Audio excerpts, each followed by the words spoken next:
Place maintenant à la première keynote de la journée consacrée aux enjeux posés aux industries culturelles et créatives, enjeux politiques, économiques et financiers. Et pour cela, voici Natacha Valla, économiste doyenne de l'école de management et d'innovation Sciences Po. Natacha, c'est à vous.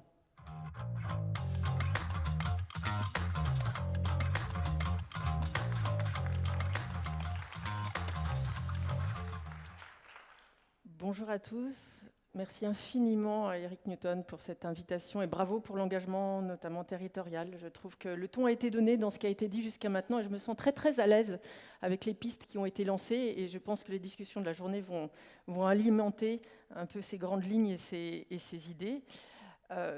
C'est une question qui, moi, quand j'étais plus petite, j'observais les aînés à Bruxelles qui posaient la doctrine de l'exception culturelle, poussée par la France, où on se disait, je dis à l'époque, mais il n'y a pas si longtemps que ça quand même, on disait que finalement la culture, l'art, c'était un ensemble d'activités qui n'auraient jamais supporté la pression de l'évaluation financière, la pression des marchés, du rendement économique.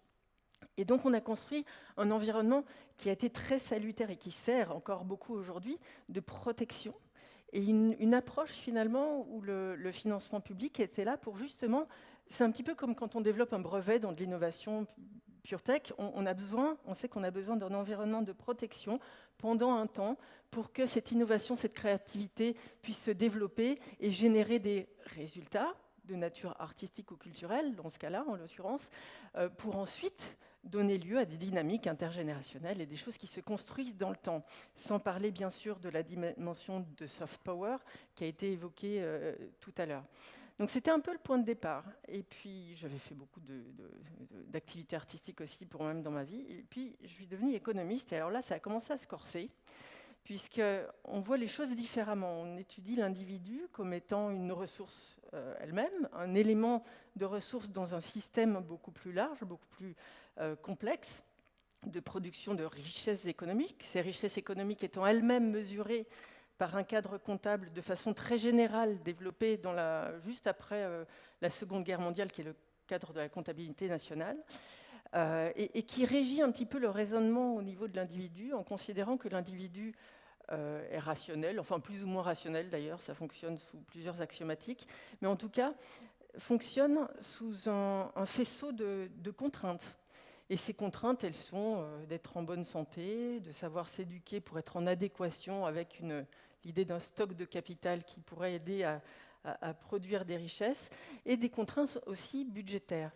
Et donc cette doctrine de l'art pour l'art, ou l'approche qui consiste à extraire complètement, et ça a été dit de façon très synthétique et très efficace dans la discussion qu'on a entendue, elle se portait forcément en faux par rapport à une donnée existentielle de l'être humain, qui est qu'il existe ici et maintenant, qu'il a besoin de manger, de dormir et de ressources extérieures pour se nourrir lui-même, nourrir sa créativité, sa capacité de création, et donc faire exister l'art qu'il ou elle porte comme raison existentielle. Donc, ce cadre-là, finalement, pour moi, ça réduit un peu l'impossibilité et l'antagonisme. Vous verrez que j'en arriverai à cette conclusion-là, que pour moi, il n'y a pas d'antagonisme, et ça a été très bien dit par Eric et par les intervenants précédents. Au contraire, c'est une symbiose, et il faut reprendre complètement ces cadres de pensée qui ont été finalement qui malmènent finalement le quotidien de beaucoup d'artistes et de beaucoup de domaines de la création pour des mauvaises raisons en réalité. Donc voilà, ensuite j'ai fait un petit peu de finance, et alors là dans la finance j'ai affiné un petit peu ma vision, et je pense que vous allez parler de ça aujourd'hui. Je me suis dit pour la création, la créativité, la culture, la logique de stock et de flux prévaut également. Quand je dis ça, je pense à quoi? Je pense au fait que, par exemple, sur le marché de l'art, pour des œuvres d'art, plus ou moins tangibles d'ailleurs, mais des choses qui sont capables de porter une richesse financière, de la transporter d'un point du temps à l'autre, finalement, le développement de marchés et de valorisation, et donc de financement de l'activité créatrice, est beaucoup plus simple. quand vous prenez l'exemple des violons, des grands violons, par exemple, il y a des fonds d'investissement qui investissent dans des Guarneri, des Stradivari et qui font de l'argent avec ça. Et donc, ça rend plus facile le fait de porter ces œuvres d'art d'une génération à l'autre et aussi de les faire jouer par des artistes qui font, eux, pour le coup, partie d'un domaine qui est plus de l'ordre du flux et qui est le domaine de la performance de scène, de tout ce qui n'est pas finalement, qui peut être capté, gardé, mais pas dans l'essence même de la réalisation de la création et de la créativité. Donc ces deux logiques portent une difficulté différentielle. C'est plus difficile de tangibiliser, donc de financer le flux, que de financer le stock, qui par définition peut être quelque chose qui permet de porter la richesse à travers le temps. Et donc finalement, je me suis dit, en revenant à mon prisme d'économiste, comment se fait-il qu'on puisse avoir une vision, effectivement, souvent dans le projet politique, M. Bertrand est une exception, mais la culture est un peu périphérique. Il n'y a pas tellement de métriques, d'ailleurs j'y viendrai, pour rendre tangible tout ce qui n'est pas directement visible de façon économique et financière.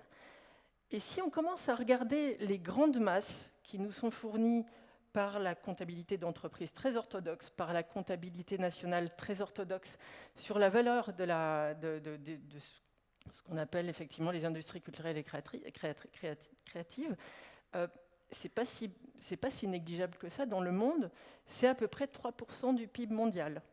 Pour les pays de l'OCDE, c'est un peu plus de 6% de l'emploi mondial. On se rapproche des objectifs de politique économique.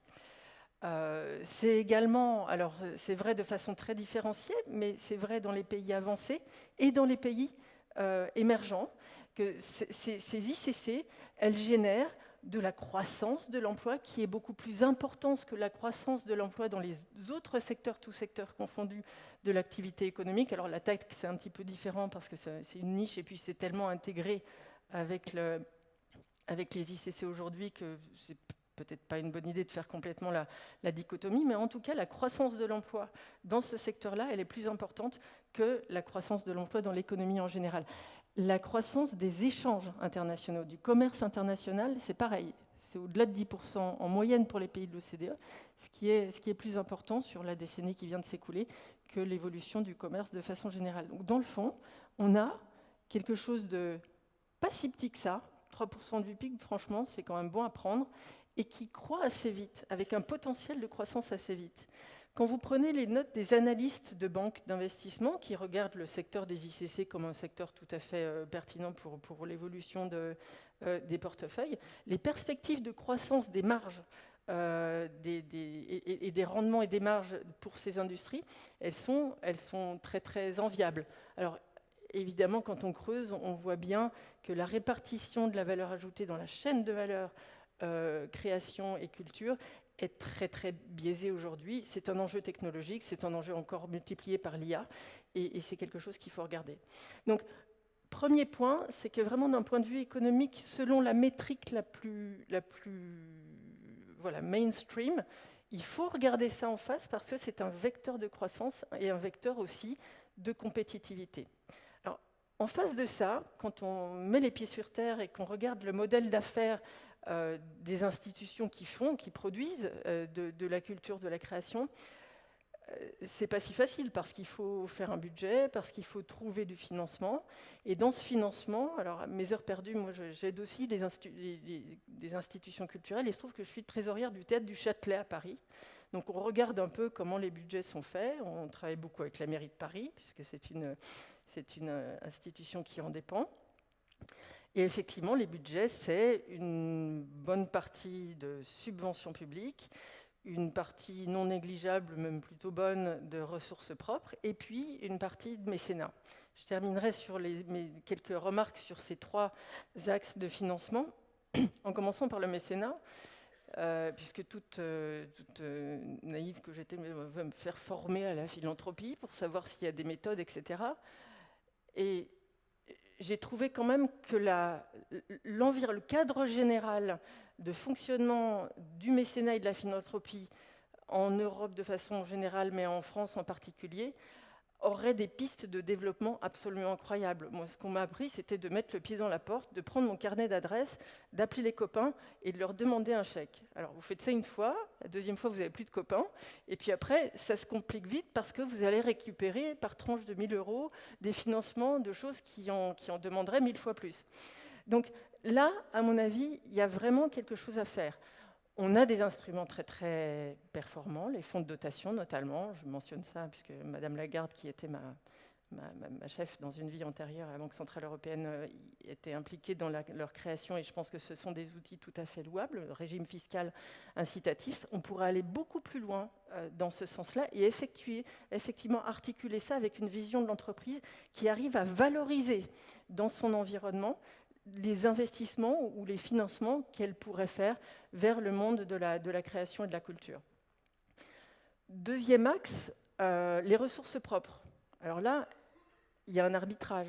Si vous mettez un truc très pointu en programmation, ça remplira peut-être pas la salle, ça va coûter très cher. Si vous rajoutez 2 séances des Misérables, ça va remplir la salle et ça va faire du revenu. Qu'est-ce qu'il y a de mal à ça? Et puis d'abord, est-ce que les Misérables, est-ce que c'est si...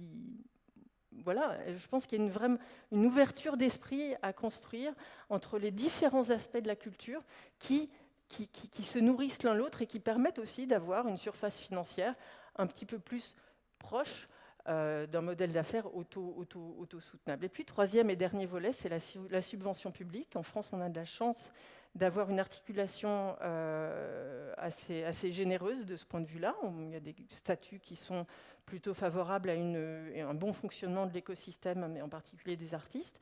On a des fonctionnements qui sont, du coup, plus ou moins généreux d'un coin ou l'autre de la France. Je parle avec beaucoup d'aise ici, parce que je sais que la région est très mobilisée sur le sujet. On voit que les finances publiques se compliquent dangereusement. C'est des choses que je ne développerai pas ici, mais je pense que la France est dans une situation particulièrement compliquée, avec des dangers imminents. Et donc, concrètement aussi, il se peut que, comme pour tous les autres domaines de la dépense publique, la culture en fasse les frais. Et là, ce qui nous manque, et je terminerai là-dessus, c'est que autant on a des outils de comptabilité nationale, de comptabilité d'entreprise qui permettent de rendre tangible cette valeur de la création, autant on n'a pas les outils qui permettraient de construire en réalité l'équivalent de l'extra-financier, de tout ce qu'on a construit depuis une dizaine d'années sur l'environnement, sur le climat. On a réussi à faire des choses assez belles autour de la valeur du carbone, de l'empreinte carbone, de la traçabilité, des mesures d'impact. On l'a fait pour l'environnement, on ne l'a pas fait pour la culture, on ne l'a pas fait pour ces aspects-là, qui intègrent le financement privé et le financement public et qui valorisent le financement public au-delà même des frais de fonctionnement de la production de ces activités. Pour revenir à des choses qui me concernent de très près, je suis très engagée au Centre de musique baroque de Versailles. On a fait travailler des étudiants sur ce sujet de l'extra-financier sur la culture. Et ces travaux donnent des chiffres. Alors évidemment, c'est des chiffres financiers en euros sur la valeur des fonds de partition sortis, la valeur de l'action sociale attrape à mort pas en termes de... Voilà, on rend tangible des choses qui ne le sont pas encore d'un point de vue financier. Je pense que là, on a une voie pour le futur. Il y a une demande énorme.